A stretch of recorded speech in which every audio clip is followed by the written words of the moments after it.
Here is where we're from. Here made us who we are. Here is where we learn relationships are worth more than dollars can measure. It's a value that grows over time, strengthens under pressure, and thrives when serving others. We're Synovus, and we're here for our community because we live here too. Synovus, the bank of here.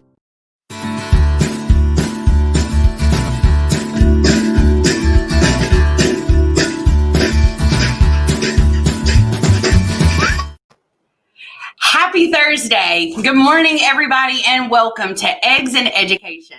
I'm April Bragg with the Robbins Regional Chamber, and today I have the great pleasure of hosting Dr. Mark Scott, Superintendent for Houston County School District, for some coffee and conversation about the current school year, as well as some of the system's priorities and progress. But before we get started, I would like to quickly thank our series sponsor, Synovus, who you just heard from, and Houston Healthcare for their ongoing support of Eggs and Issues programming for our membership. Kinetic by Windstream has sponsored today's program content and has provided additional support to allow us to make today's program free, not only for members, but the community at large, in light of education being such an important and critical conversation for our community. So for all of you watching on Facebook and YouTube, welcome to the show. Please take a second to let us know that you're here by dropping a note in the comments below. And while you do that, we're going to hear a brief message from Jenny Heron with Kinetic by Windstream. Y'all stay tuned for Dr. Scott.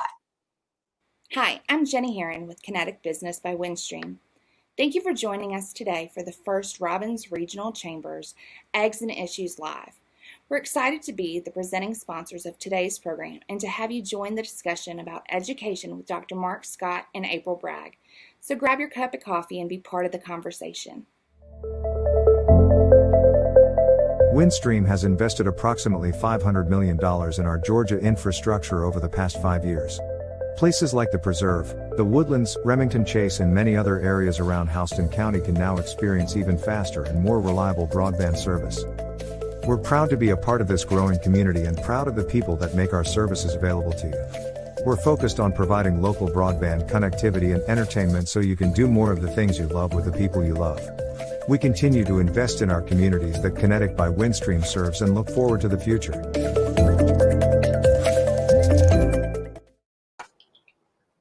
Dr. Scott, welcome to the show. Thank you for being here with us this morning. Thank you. Glad to be here. So let's start off with what is probably on the top of everybody's mind this morning, and that's the return to school. So just in a word, can you share with us, what have the last 2 weeks been like for you with students, teachers, and staff back in the classroom? Well, it's been so exciting to have our students back, and I can't help but to think about one of the principals sharing with me that she was so emotional after the students came in the building the first day, and that really says a lot about our administrators and our teachers and the passion that they have for the career that they have chosen, and really just getting the genuine care for the students and getting them back into our schools. And when we first started the process of allowing virtual learning versus traditional face-to-face, we had about 75% of our families to choose traditional. And then as things went along, the numbers have kind of settled out now, and that percentage is about 30% digital learning and 70% with traditional face-to-face instruction. And we're continuing to watch the numbers every day. We really didn't know what to expect as far as our enrollment. And currently we're a little over 29,000, and comparing to day 10 of last school year, we're just under 800 students fewer than we had last year. So really, given the circumstances, I think that still says a lot for the trust that the community has in not only the decisions that our board makes and our executive team makes, but also to put their children in the hands of our teachers and administrators. And we're just excited to have school back again. And when you first started asking me the question of what word comes to mind when I think about opening school, and I immediately went to flexibility because that's what we've had to be. We've had to be flexible. We've had to kind of keep an open mind and really, keep an eye on the guidance that's ever changing. And we know so much more now than we did in March, and we continue to learn each day. And we got new guidance yesterday, and oftentimes the guidance has just minor changes, and you really have to dissect the document and go through to find where those changes are and really see what it's going to be, what kind of impact it's going to have on the day-to-day operations. And we certainly understand that the people at DPH and Dr. Toomey's office is working really hard to give us the most accurate guidance that they can give us. And I'm really thankful that they have really understood that there's a unique situation in every community. Every community is different. And one question that, has come up is just the difference in, why are we going face to face when some of the other communities are not? And when you really look at, I know just recently a report came out from the White House, and many of the surrounding districts or counties were in the red, and Houston County was in the yellow. Right. As we look at the overall data, Houston County has remained in the bottom 25% for counties across the state, while other counties around us have remained in the top 25%. And so that makes a difference with our decision making. And I'm a data person, and so I've tracked this ever since March. And of course, I have to just look at what the numbers tell me. I'm not a doctor, and certainly leave that to the medical professionals. But we have talked to the experts, and I'd like to just take a moment. Most people probably do not know, but Amber Erickson is the epidemiologist for the North Central Health District, and she has been a tremendous partner in working with our coordinator of health-related services to facilitate contact tracing. And of course, that's a confusing thing for a lot of people because they really don't understand who does that. And of course, the Houston County Board of Education is not responsible for contact tracing, but we play a huge role in getting them the information that they need in order to make those contacts and to really make decisions with regard to who's going to be quarantined, who's going to be isolated. And so Amber has just been a great resource when we've needed her to contact or send a question up to the state to get an answer. She's been doing it, and I really don't know how she covers 13 counties, and I don't know when she sleeps. Yeah, I don't either. Kudos to her and everybody at the North Central Health District, and certainly our local health department. Many people don't know our local health department employees. There's not a large number of them, but they have been working around the clock 7 days a week and quickly providing services, testing services, and just working a lot of hours. And those people are kind of go unnoticed. And I'm always so proud of Chris Sykes and her team over at the health department, and so kudos to them as well. Yeah.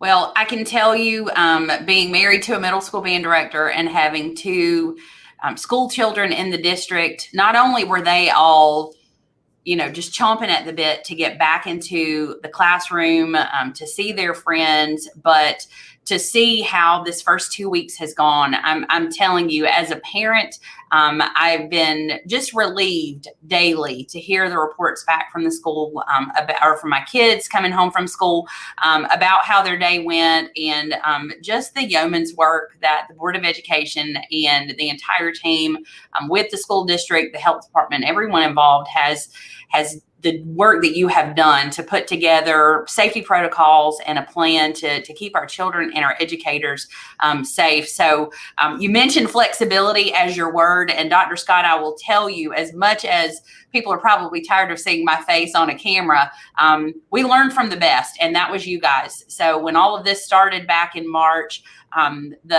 just the level of planning that had to take place prior to your launch was just insurmountable. I still don't know how your team pulled all of that together in such a short window. I know that, probably behind the scenes you've been preparing for a while and we're already offering some things, but let's talk about the end of school and virtual and what that was, the distance learning versus the Houston virtual that's being offered now. And we've got several comments here just thanking you guys for giving parents choice. So can you talk about what the alternatives to the traditional classroom that are being offered right now? Yeah, as everyone knows, we just had an unexpected close of school back in March, and had to really move very quickly to move to the digital platform. And thank you to our teachers who just really in a moment's notice switched platforms. And we've heard from parents who had a very good experience, and we heard from some parents who didn't have such a good experience. And so with that being said, we realized that there were some things that were going to have to change before the new school year came. And at that point, we didn't know if we would be face-to-face or if we would be starting school in a complete and virtual environment. And so we started working to look at the different grade bands to see what would work for high school, what would work for middle school, and really looking at the elementary school in a different light, and really looking at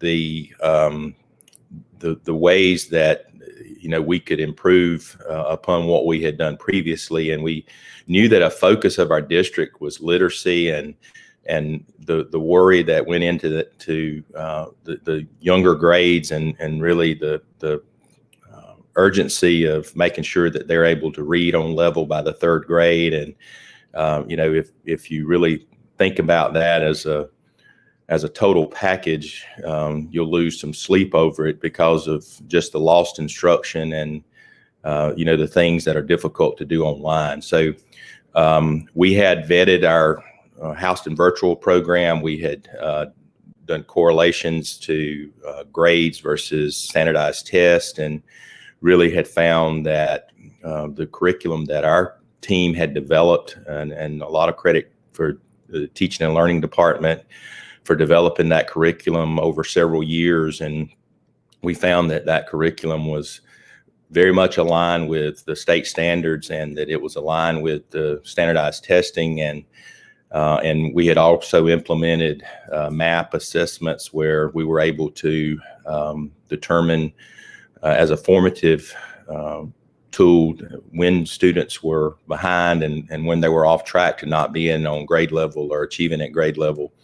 And so we kind of combined all those pieces and made sure that we were prepared to go into the new school year. And the technology department, we issued over 5,000 laptops during the spring, and I did not look at the list this week, but we were down to about 60 computers that we had not received back. And so to issue 5,000 computers and only have about 60 still out that had not been returned is phenomenal. Our technology department has done a great job in ensuring that we're being good stewards of the taxpayers' dollars, and that we're, still trying to follow up on that and make sure that we're getting those, computers back. Also, kudos to our board in trusting in us for putting money toward technology. The board approved over $1 million to not only purchase Chromebook computers, but to also provide internet access to those families who may be struggling to get internet access. And we're still working through some of those issues. And, no matter how prepared you think you are when the actual day comes, it's no different than the normal start to the school year. There's going to be some small things that has been overlooked. And, I heard over and over from teachers, from parents, from administrators that they had just had a great experience that first week of school. And, I apologize if anyone had those overlooked things that frustrated them, but just know that we're working to get better every day. And, we hope that every day is better than the day before for everyone involved. And it's also been nice to get back to some sense of normalcy and to have some of the normal issues that we have in a school district our size. And I said recently when a school issue popped up, it was so nice to have an issue that I felt like we were experts in handling, because all this things that we've dealt with in regard to the pandemic is really out of our comfort zone, and we've had to depend heavily on other people for those decisions. Well, and Dr. Scott, I think one thing that people might not think about, again, in the details, watching you guys feed all of the children during the summer and in that time when they were away from school, but those that are doing Houston Virtual, I know I just saw a post on your Facebook page maybe yesterday about meals for those. Can you share how that's working out? Yeah, our school nutrition department is another group of heroes. From the middle of March to the 1st of June, they served over 1 million meals in our community.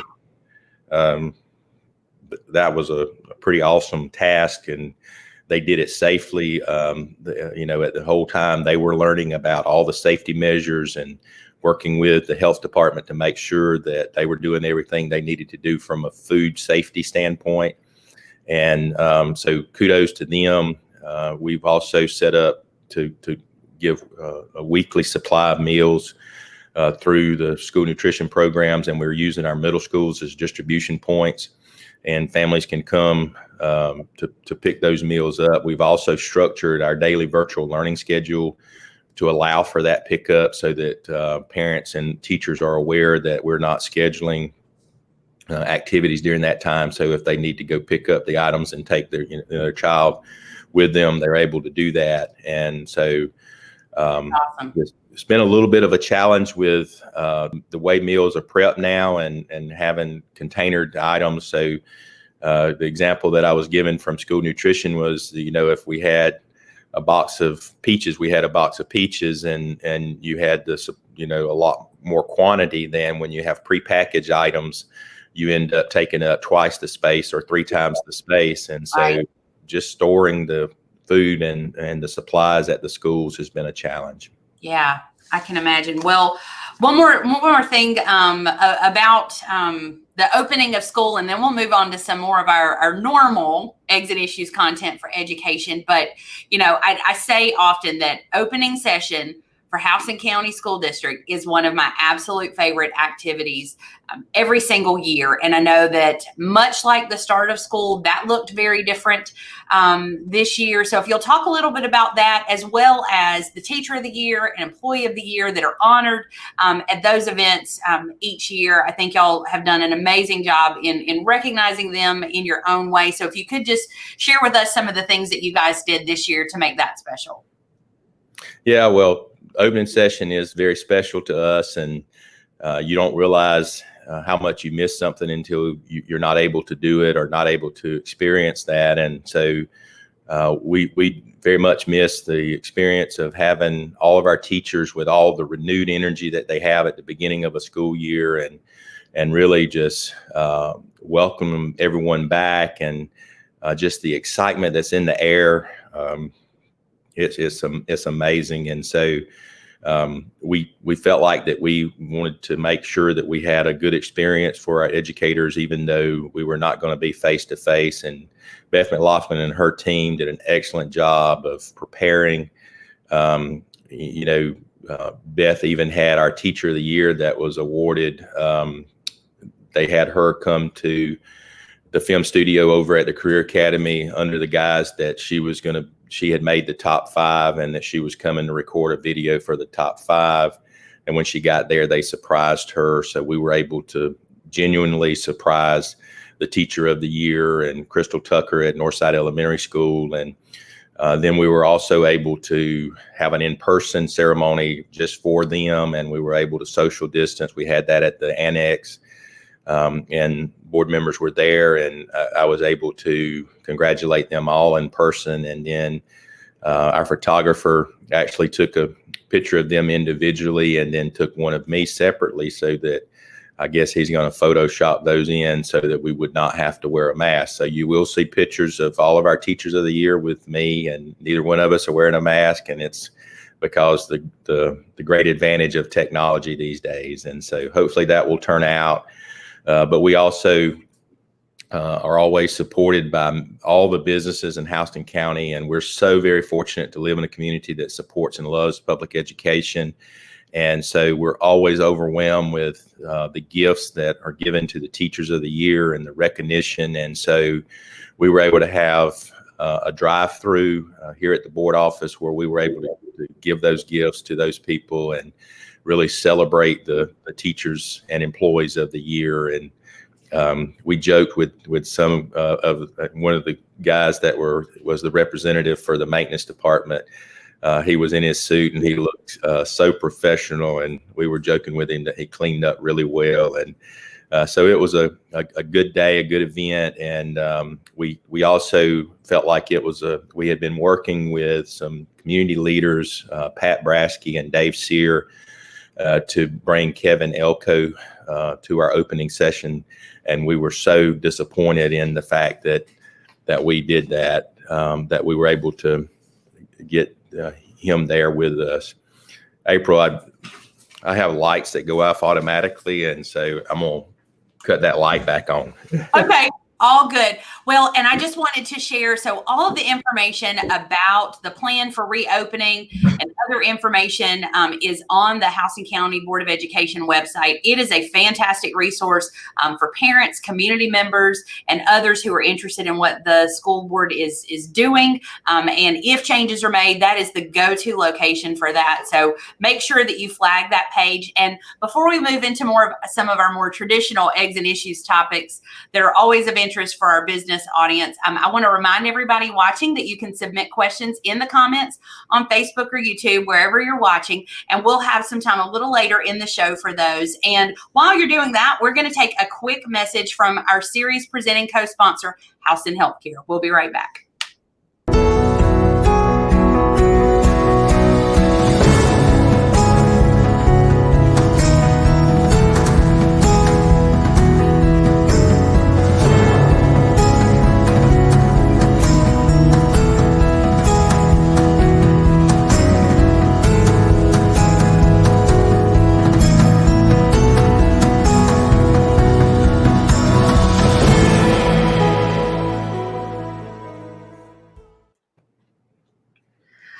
We hope that you will all join us in following the public health guidelines and join the Mask Up Challenge so that we can return to doing these events in person very soon. Dr. Scott, I think, I owe you a tremendous amount of thanks for coming on and doing this online, but it is different. I mean, while we get to talk to one another and it does feel like I'm having a conversation with you, we are very much looking to get back in person. And so just kind of getting into some of the topics that we typically talk about in person. And I know Chairman Stonlicker will appreciate this first one. Let's talk about the budget. So can you give us a rundown on some of the highlights from a budget perspective? Well, our board has for a long time been very good stewards of taxpayer dollars, and this year was a special challenge due to a $17 million cut from the state QBE formula. And so early on, we started working to see if there were ways that we could, save money from the FY20 budget, and we had scheduled to be at a fund balance of 36 million at the end of FY20. Due to conservative budgeting, we ended up being over 43, closer to 44 million.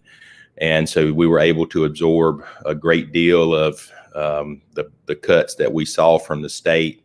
Our final budget ended up being $298 million. And, overall that is allowing us to end the current fiscal year at 39 million. So to have a $17 million cut, to be able to move forward with a budget that's very sound, and then to add $3 additional million to what you had budgeted the previous year.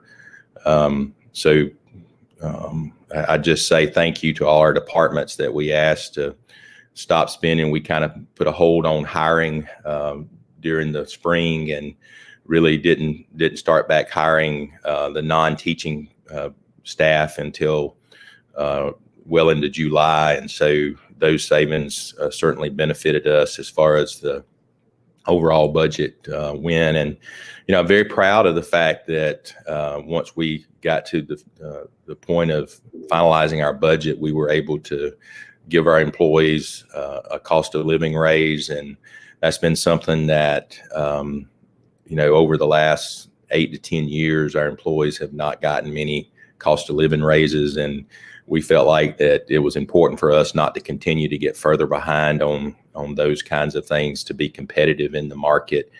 And we were also able to give some increases. We had worked through a salary study and really realized that those people at the very bottom of our pay scale was, it was not as competitive as we would hope for hiring those people in comparison to the private sector. And so we were able to, for most of those employees, give them a 4 pay grade increase that is really going to benefit them. And we feel like that will be money that will be put directly back into the local economy. And so we're very proud of those accomplishments. And as already mentioned, we did get some CARES Act money, and we spent $1 million of that money for computers. And the way that our cycle works for budgeting is that if we do, in fact, go into October, the official count in October, and our student count is down from the previous year, we would not see an adjustment in our current fiscal year budget, but subsequent years budget would be reduced. And not knowing if the $17 million cut would continue and then have an additional cut on top of that, we've really reserved the remainder of that CARES Act money until we get a better feel for what the economy is going to do for the rest of this year. One good thing that I will say from the sales tax perspective is the sales tax has continued to grow. When we look at calendar year 19 compared to calendar year 18, there was a pretty healthy growth of about 9% over the entire year. And we saw a blip this year of a 6% drop and then a 2% drop in the March and April timeframe. But that has since rebounded. And so for the year, we're at about a 4% growth for the year.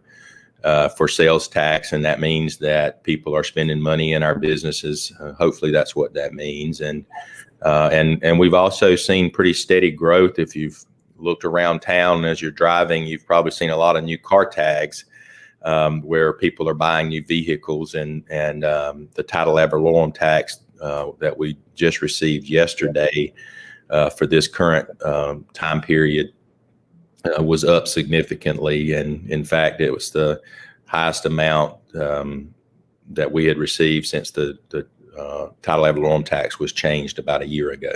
Wow. Okay. That is pretty interesting. I don't have one of those new car tags, so I must be doing something wrong. So talk a little bit. I know that you also, the new budget includes 64 new positions, many of those teachers. We want to share a little bit about that and where those positions are filled. Sure. Yes, we did approve 64 new positions, and 50 of those are teaching positions. And then we opened Bonaire Primary School, a brand new school, and with that included in those numbers is the custodial staff for that school, the school lunchroom staff, the nutrition manager, the counselors, the administrators, the art and music teachers are also included in that. And so then the vast majority of the other teaching staff are distributed throughout the district. And it was something that we had been working on at the elementary level. We have an early intervention program, and at the middle school and high school, we have the remedial education program. And we had really reworked the entire process for that, and we had done that with the understanding that we would earn some additional teachers and that we would then allocate those teachers to the school, respective schools where they were providing those services for our students, especially at our most needy schools. And so we were able to do that and earn the funds to do that from the state. So although those were 50 positions that were added, if you look at the overall budget and you look at the cuts that were made, the cuts were made after we had made a change and had earned additional dollars. And so really, had we not had the QBE cuts, we really could have taken care of some of our more immediate needs. One of the things that we struggle with is school buses, and our buses continue to get older, and we have approximately 180 bus routes, and we have about 200 buses that we use to fill those bus routes so that when we have buses out for repairs and that kind of thing, we've got buses available. And so when you got 200 buses, and even if you keep them for for 20 years, you still got to be buying a lot of buses to each year to keep up with that. And of course, during the economic downturn from about 2008 to 2012, we didn't buy very many buses. And so those are things that we really need to get back to online with purchasing that, and really is not something that we can rely just on eSplosh dollars to fund either. Although the state does allow us to purchase buses with eSplosh dollars, and we have done so, our needs and the growth in the community certainly will call for us to have to build classrooms in the near future. Yeah, very good. And we're going to talk about the eSplosh in just a minute, but you mentioned title ad valorem tax, and we talked a little bit about sales tax. Can you speak for a minute about our current millage rate and how that compares with other school districts?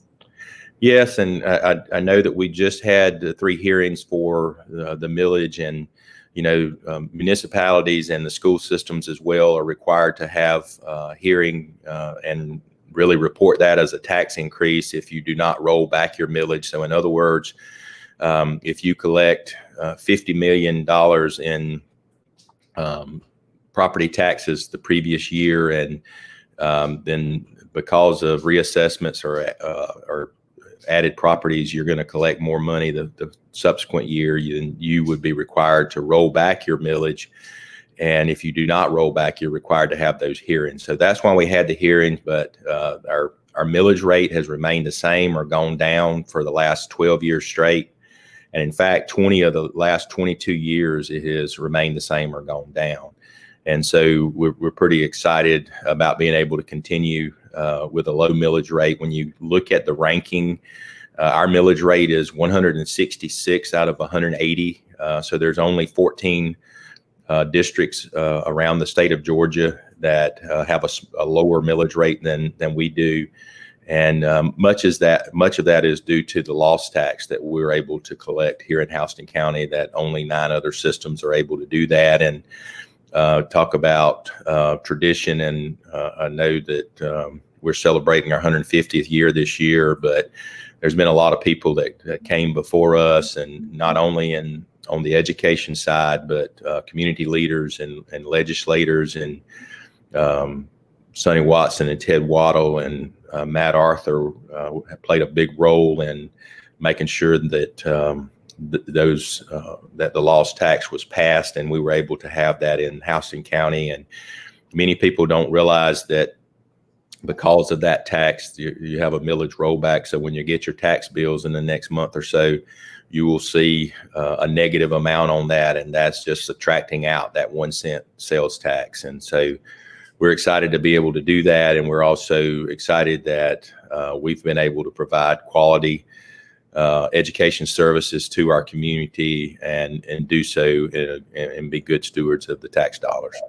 Yeah, absolutely. And I'm often amazed. I have a number of educators in my family in other districts across the state, and to see what Houston County is able to do, and to realize what our millage rate is, the advantage of having the East Blast is critical to the success. I mean, there is always something being built or renovated within the school system, and we saw some big projects started and completed since our last Eggs and Issues, and many of those projects are funded by East Blast dollars. So, Dr. Scott, can you share with us a little bit about what's on the agenda for the upcoming East Blast referendum?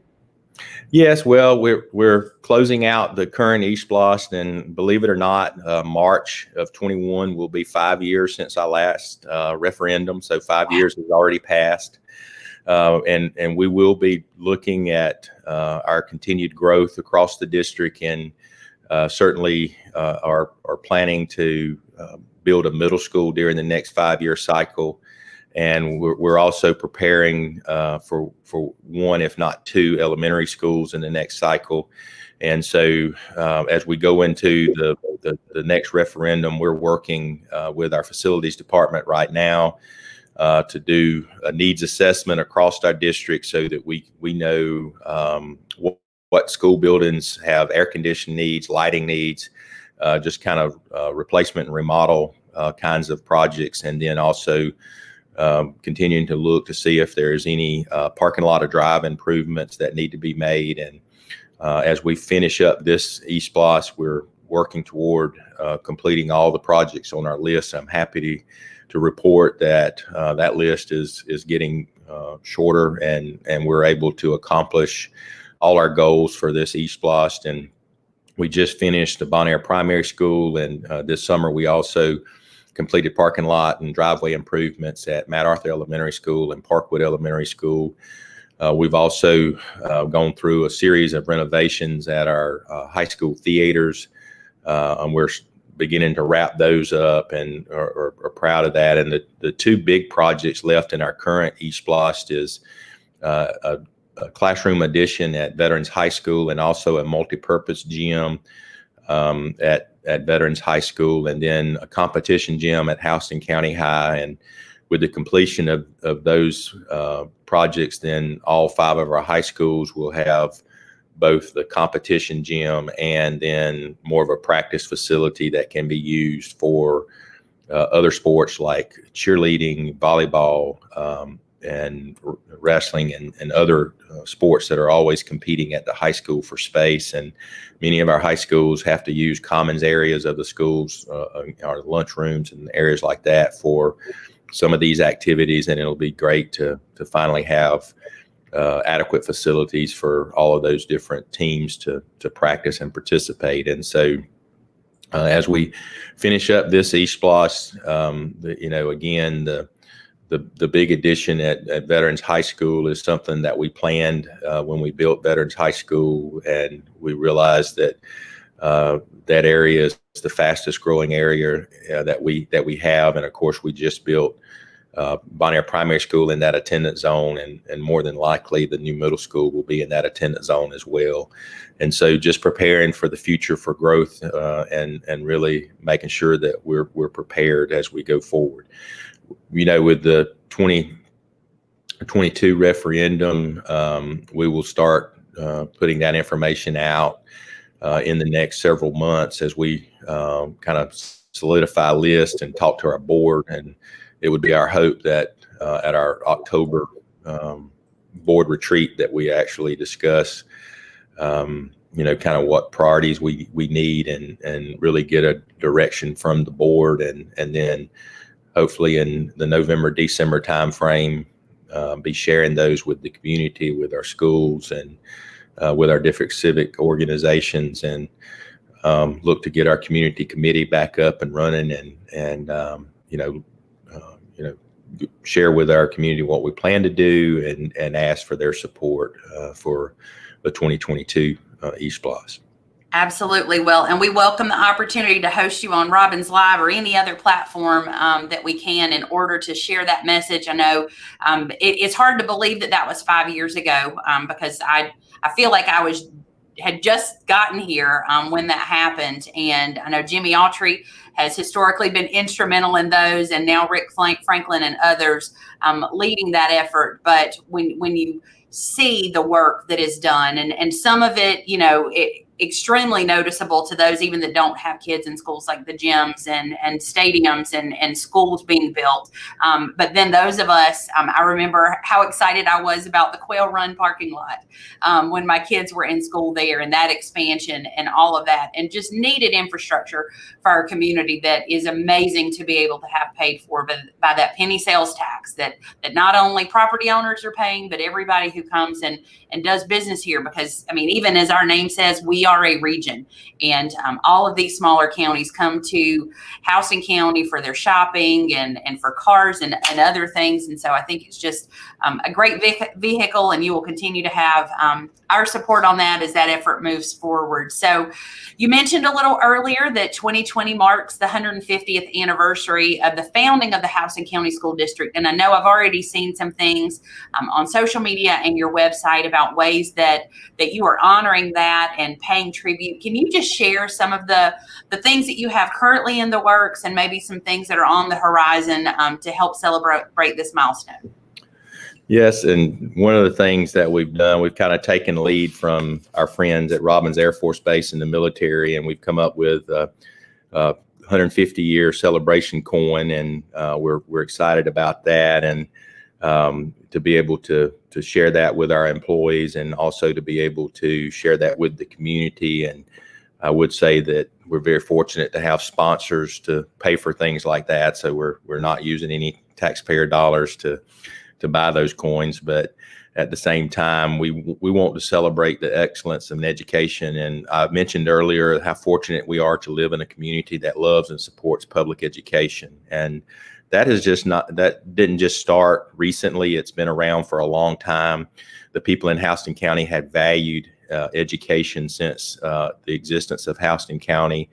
I also mentioned some leaders in our community that have contributed to getting the loss tax passed back years ago. But just, for me, to have the opportunity to be the superintendent of schools for Houston County is such an honor. And there's been so many great people, the stories and the legends that we've heard about Superintendent Purdue and the 20 plus years that he served as our school superintendent. And then certainly, I mentioned Matt Arthur and the carpenter and Dr. Hines, and I appreciate the opportunities that they gave me to learn and to be a part of this community. But just our community in general is something that we really appreciate. And as you can see, we're saving energy, because if I sit still, and I didn't know the lights cut off, and I guess that means I don't sit still at my desk long enough for the lights to cut off. That's too funny. I absolutely love it. And you're right. I mean, it's those kind of changes that many of us don't even think about that are doing. Anything else that you wanted to hit on the 150th before we move on? Well, we are just so fortunate to live in this community, and just as I travel around the state or go to conferences where we have other superintendents, and we're meeting and having those conversations, and just it amazes me the lack of support in some communities for education, and it's my wholehearted belief that education is the key to having a successful community. And I feel like that our community understands that, and they get that. And I just really appreciate the support that we get, not only from our families, but from our business people. And they understand and realize what it takes to be successful. And so to all of our business partners, thank you so much for supporting us, and just know that we take our responsibility and our charge to educate our children very seriously. And we're really excited, about the successes that our schools have achieved in the most recent years. And it's really weird because for so long we've talked about standardized tests and the accountability system and the pros and the cons of that. And really for us, this year we didn't have those accountability measures. We didn't have those standardized assessments. And we really missed that because it was affirmation that we were doing what we needed to do. So we're trying to think of other ways to measure that. And I mentioned the MAP assessment earlier, which is just a tool that we use and to really know that we're achieving and working on the right work. And so we're going to continue to do those things, but it's a little different for us because we're in a world where there's always comparisons and there's always goals set for how you're going to improve. And our strategic plan is based on improving and being better than we were the day before and the year before. And to not have those measures and to really try to adjust and be flexible enough to really figure out other ways to measure your successes and to make sure that you're doing all the things you need to do to prepare our children for the workforce and to become contributing citizens of our community. Yeah. Well, and I can tell you, both of my kids took the MAP assessment last week and this week, and are, great benchmarks for them to continue in their education. But one of the things that Terry and I were, pleasantly surprised by, and maybe not surprised, but both of them, showed improvement in all of the areas. And I think a lot of that was due in large part to just how proactive the teachers were at the end of the school year, through the online learning and through the resources that are made available throughout the summer to keep kids engaged and learning and using that knowledge that they've gained so that they didn't regress a lot. And you mentioned just a minute ago about business and community support. And, this is one of those questions that I feel like I ask you every time we interact. And it's something that's asked of me as the chamber quite often is how can we as the business community, the chamber, our individual member businesses, businesses throughout our region, how can we best support the House and County Board of Education and student achievement and teachers right now? Well, I said at the beginning that flexibility is our new word, and flexibility is important. Not only are our businesses part of our community, but they're also the employers of many of our parents. Right. And as our parents work through this, there's going to be, times when they're going to have to ask for time off and to take care of their children if there's a quarantine or there's a reason for them not to be at school. And we know that those things are going to occur. And so being flexible as much as possible, but on a more specific with schools, schools are always looking for ways to get their kids engaged in authentic activities where they really are hearing from people in the community, whether it's just talking about your career or your profession.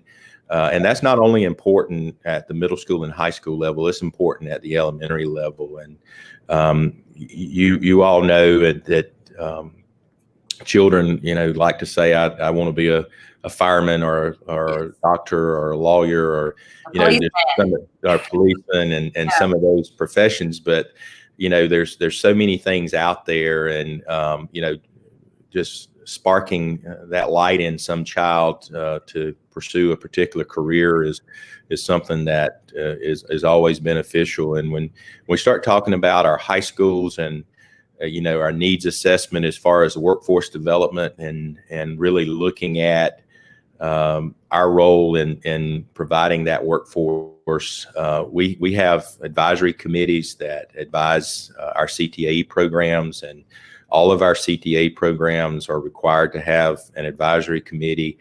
And what we have seen is those committees who are most active are most successful. Those programs are most successful. And then we also see those connections to where we're able to get youth apprenticed out into the workforce and to experience. And sometimes that experience is to find that they love a particular area that they've chosen or that they don't like it. And right.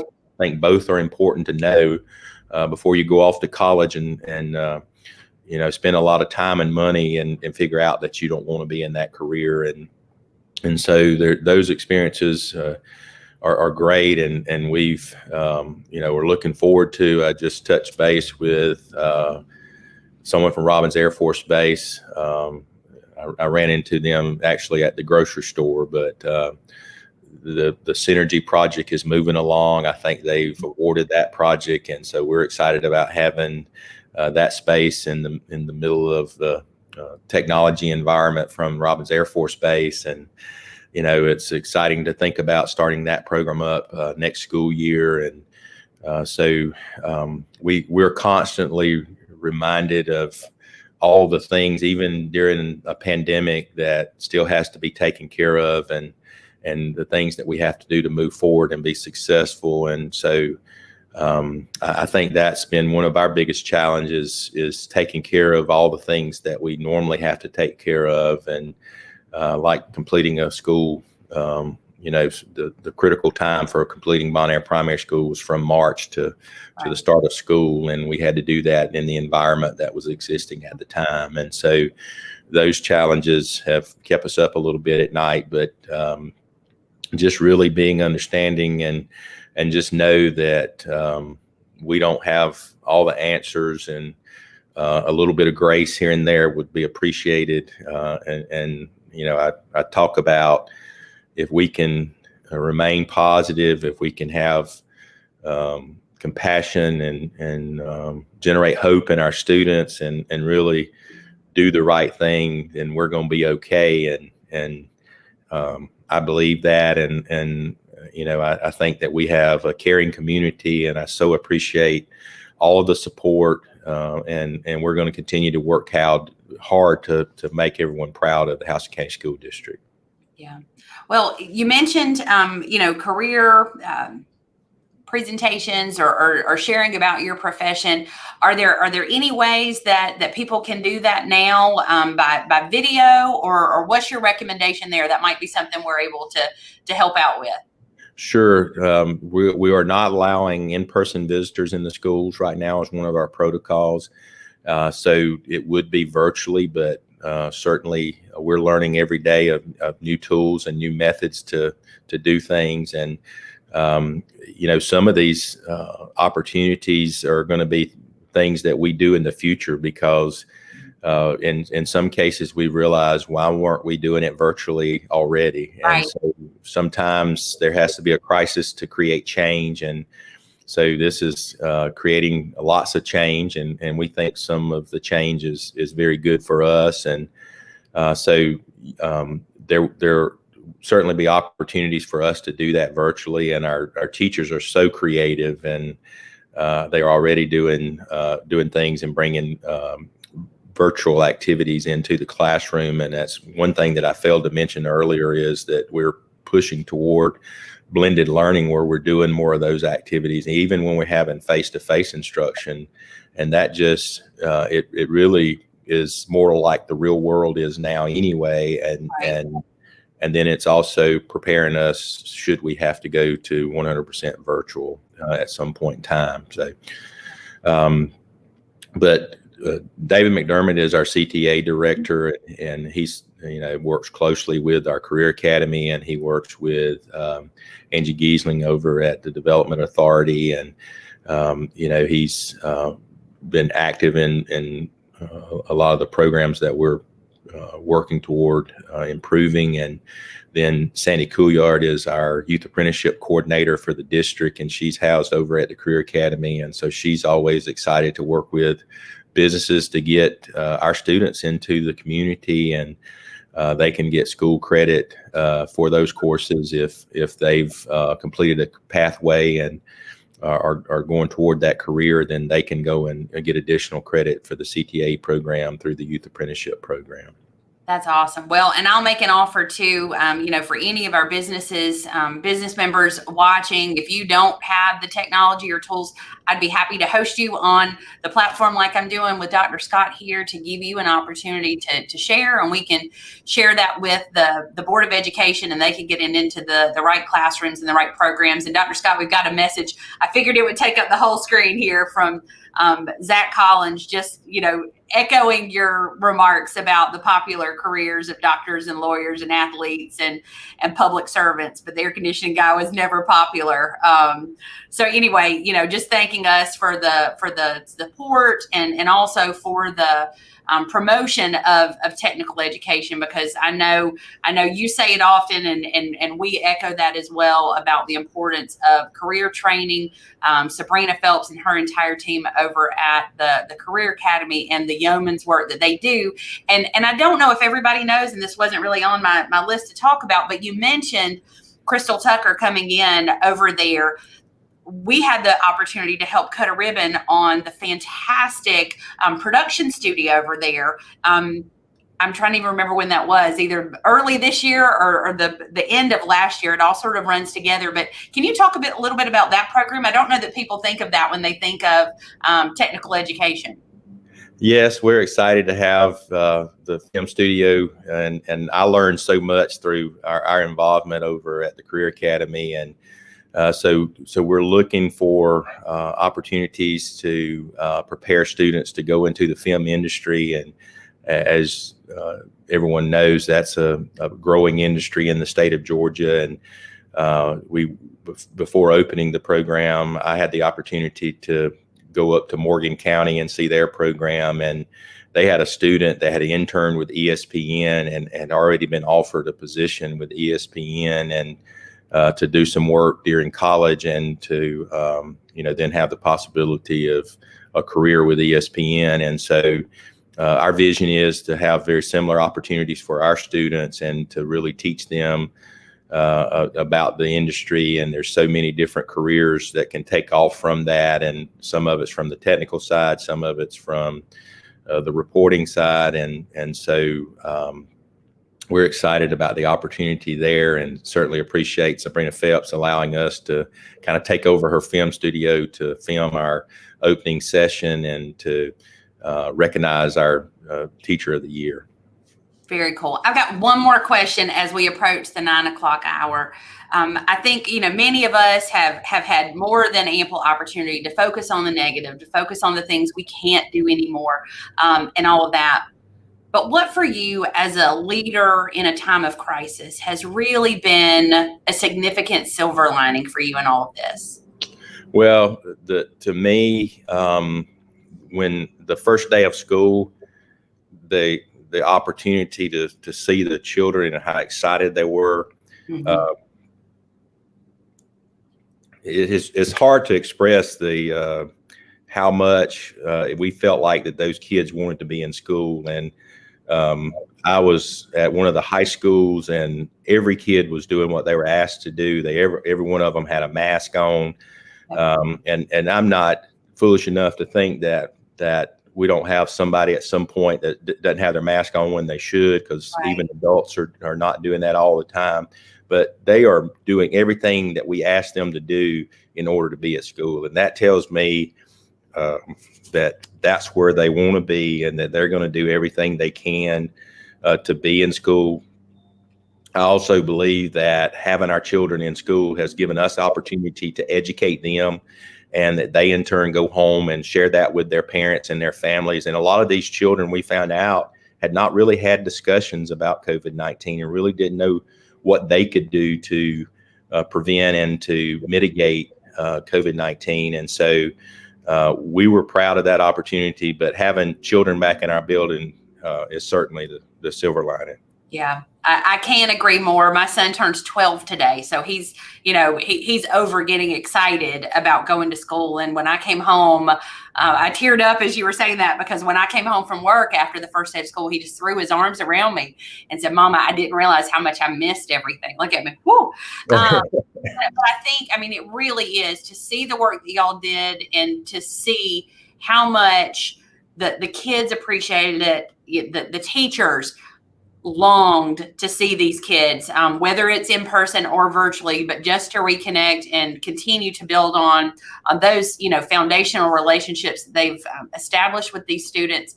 It truly has been remarkable to watch everything unfold over these 2 weeks. Certainly, I know that it has not been free of challenges. I know there's still a lot that we could discuss if we had more time about sports and arts and all the other things, but just to know at the heart of it all that the leadership has the best interest of the students and the teachers, the staff, the faculty, parents, and families at the heart of every decision. Gives me great confidence, and there's no reason to question the decisions, because you and I have discussed that we feel like our decisions are wrapped in Jell-O lately, and flexibility, grace, and patience is all that we can ask for, and it's certainly at a minimum what we need to be extending to those of you who are having to make these tough calls every day. So I just want to personally thank you for your leadership through all of this. Our school system and you in particular have set an example and just been a model that I know I'm proud of. I know our chamber and our members are proud of, and as a community, something we should all be proud of. So Dr. Scott, thank you again for joining me. Thank you for sharing your morning with us. Thank you, April. We're always glad to do it. Thank you. You bet. And thank you so much to those of you watching. Many of you first-time viewers, please take the opportunity to, if you like what you've heard today or know someone who could benefit from some of the information that was shared, please take the opportunity to share this on your social media. Drop us comments. We love to get your feedback and hear about ways that we can continue to provide programming that is timely, relevant, and engaging. And that's it for today's program. We just had a big announcement from the 21st Century Partnership yesterday with the announcement of Brigadier General John Kinetic as the new president and CEO to lead that organization. So join us on September the 18th when I sit down with General Kinetic to discuss his vision for advocating and promoting the sustainment and growth of the missions at Robbins. We'll see you all next time. Thanks a lot.